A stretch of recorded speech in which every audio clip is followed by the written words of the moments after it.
These past several weeks, we've been taking this in-depth look at what we call the kingdom of God, or the kingdom of heaven, as we hear it called in the gospel today. And it's all taking place during this third major discourse that we find in Matthew's gospel. So Matthew has 5 big bookmarks, kind of, if you want to think about it that way, in his gospel. At the very first sermon he gives, his first discourse is the Sermon on the Mount. Second big discourse is the sermon we heard a couple of weeks ago about Jesus preparing the disciples for their mission. And this third one that we're reading right now is this what we call the discourse on the kingdom. So Jesus is trying to help us to understand what is the kingdom of God, what is the kingdom of heaven. And as I've talked, I'm going to say it again because we got to get this through our heads. The kingdom of God, is that the place we go when we're dead? No.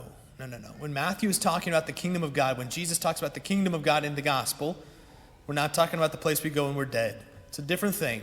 It's a real thing. It's a different thing. Jesus is talking about something else right here. What's he talking about? What is this kingdom of heaven? We're all nerds now. I taught you the word. The word is autobasileia, right? The church fathers would talk about Jesus as autobasileia, the kingdom itself. Jesus is the kingdom. So in order to enter into this kingdom, what do we need to do? We need to enter into relationship with Christ himself. That's the big thing. Like once we enter into relationship with him, we're entering into the kingdom. Why would we want to do that? Well, it's because when we enter into that relationship, as saints have taught us for years, as the witnesses have taught us for years, as we've heard throughout the years, all throughout our life, it's in that relationship that we find the peace, the joy, the happiness, the fulfillment, you name it, that we're looking for in all the wrong places. It's when we enter into that relationship with Christ, when we truly give our lives in that relationship with Christ, that everything begins to change. Everything. The everything that we've been looking for. It just really shows up. That's why we talked about that Harvard study a couple weeks ago, right? What did Harvard spend millions of dollars trying to figure out? What did it take them 80 years to figure out that we could have told them?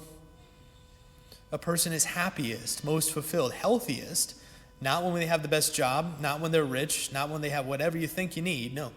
A person is happiest, scientifically proven, when they have those close relationships in their life. And even more so for us, when we're in that relationship with the God-man himself, with Christ himself.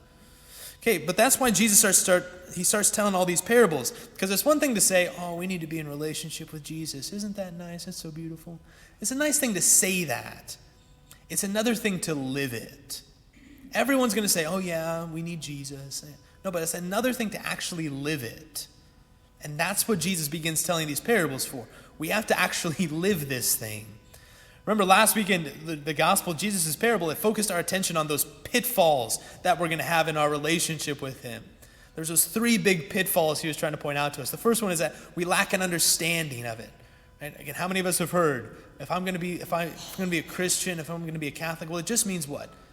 Jesus just wants me to be a nice person. He does, but is that all this relationship is? That there's a lack of understanding, and that can really crush our relationship. What's another one? Jesus talked about there's this lack of discipline that we have. He said we don't have deep enough roots. So when the tough times come, when adversity comes, it's easy for our relationship with Christ to fall by the wayside. It just kind of dies. The last one Jesus mentioned is there's this lack of prioritizing him. So just like in any relationship, if you don't give priority to the relationship, it's not going to go well. It's the same thing with Christ. We often don't place him first. We say, well, first I need to work, then I need to watch Netflix, then I need to take my kids to practice, then if I have any time left over, I'll pray or something. But no, Jesus says, if this relationship's going to go well, we have to put him first. We have to prioritize him. Okay, those are the pitfalls that are going to destroy any relationship. We use the example of marriage, right? That's easily going to do that. We have to keep those in mind as we continue in our relationship with Christ. Again, it's one thing to say, I want a relationship with Jesus. It's another thing to live it. We actually have to put in our side of this relationship and to truly live it. But then we get to this parable today. And Jesus, again, I just want to start with a simple question. Simple. We're trying to keep things simple with these parables. The question is, how does a relationship grow? How does it grow? Okay, think of your relationship with your spouse. Think of your relationship with your bestest friend. Think of any of those relationships in your life. But then ask, how does that grow? How does that develop? Well, it's like when I think of this, I think of my best friend, one of my bestest friends. His name's Father Isaac Coulter. He's the pastor over in Marion County, so he takes care of Marion, Pilsen, Florence, Tampa, all those parishes out west, out east there. They're east of us. He takes care of those parishes. Beautiful. But like I've known about Father Isaac since I was 14. We went to different schools, different parishes, but like through mutual friends, I knew that this kid existed. Didn't really know him, but I knew he existed. I officially met him when I was 19, when I entered seminary. He was also a seminarian at the time, so shook hands with him, officially met. Isaac Coulter, great day. But we weren't really friends. So, and I came to find out later, so like he thought I was kind of pretentious, which at 19 years old, that wasn't entirely untrue. But then I thought he was a tool, which is definitely true. So we weren't really friends. We played on the same soccer team. Played soccer together at college. We weren't really friends. We went to the same theology school together. We went to Mount St. Mary's together, played on the soccer team there too. We weren't really friends. It's not like we were enemies. I don't want to make it sound like that. But we weren't really friends. We didn't become friends until we were driving back to Wichita after the school year, just 24 hours in the car, driving from Maryland back to Wichita. And in what we call the crucible of a car for 24 hours, in that moment, in that day together, a true friendship was formed. Then we spent the entire summer together because we were both doing our Spanish immersion together. Then, so like during that, we were like, Spanish 20 hours a week. That was intense. But then also going to the gym together. We formed a bike gang that summer. That's how close we were. We'd ride our bikes around and slash little kids' tires and steal their bubble gum. It was a good time. It was a great summer. But again, so much so, but year after year, that friendship continued to deepen. Throughout seminary, now as priests together, that relationship continued to deepen to the point that whoever dies first, the other person gets to preach at their funeral. It's like I'm trying to die first here. Like I don't need to preach at this kid's funeral. But no, so that's again, it went from what? Again, you think about how this happened. It was like this very peripheral knowledge of each other. We knew the other person existed. That was about it. And even when we met, it's just like, okay, and we formed these very solid opinions of each other very early on. But then in that moment, in a defining moment, in this event, this encounter, a true friendship, a true relationship was formed. And over time, it continued to grow and to grow and to grow. That didn't happen overnight. So again, it's the question, how does a relationship grow? How did that relationship with your spouse, with your best friend, how did that grow? How did that begin? Maybe it began very peripherally. You just kind of knew about each other.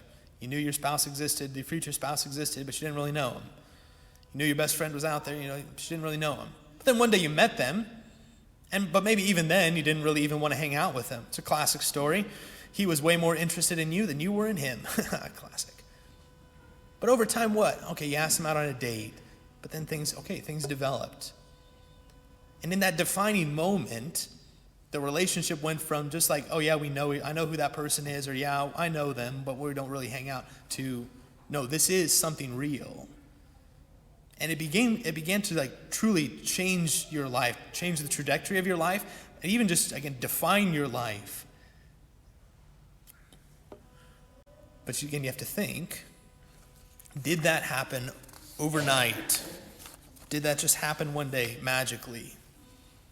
Some of you are thinking, yeah, it did, Father. It was love at first sight. Okay, maybe it was. Maybe you were best friends day one.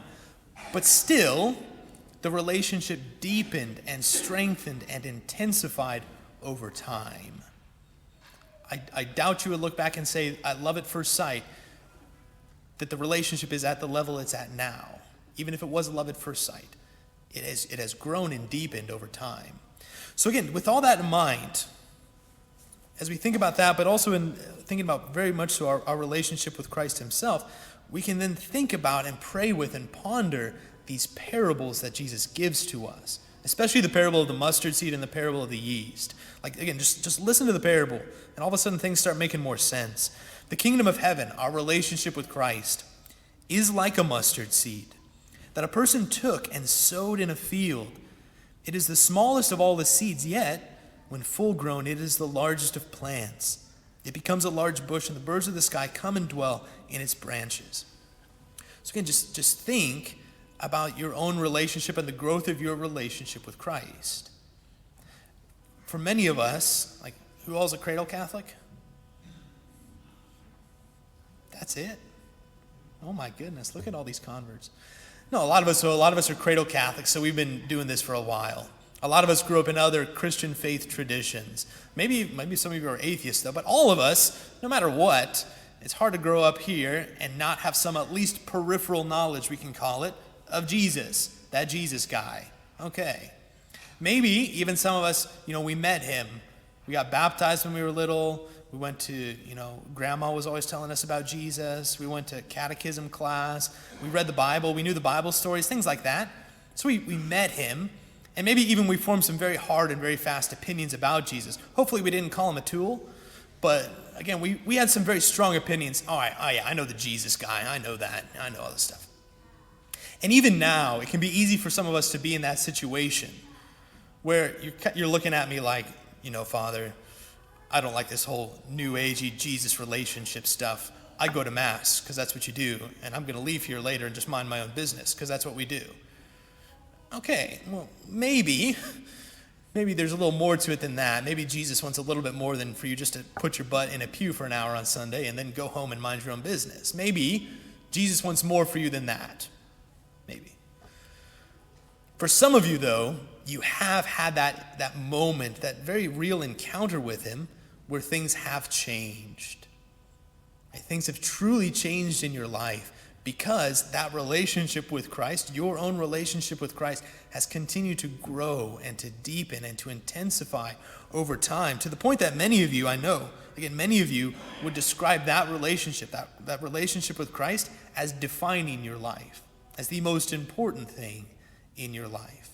Good times and in bad, sickness and in health, that's the relationship that continues throughout the day, but also sustains you throughout your life. But then it's back to the simple question. We're keeping it simple.